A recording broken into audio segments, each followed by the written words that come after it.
In this video, I'm going to show you how you can easily make app icons smaller on any iPhone. Be sure to watch the video to the very end so you don't make any mistakes. So basically guys, if app icons becomes bigger on your iPhone, maybe you made some changes in your settings by accident, then now I'm gonna show you how we can easily fix that issue. So guys, basically the process is very simple because all we have to do is just head over to settings. I'm gonna show you from the beginning.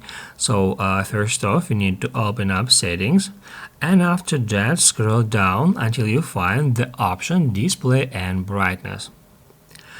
Now guys, here we need to go all the way down to the bottom until we find here display zoom, and that's where we can make iPhone icons smaller simply by selecting the default option.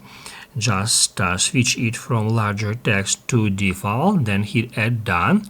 It will show you this pop-up where you need to hit add use standard, and it will freeze your iPhone for several seconds, and after that it will get back the default app icon sizes. Now as you can see, all app icons becomes much smaller now.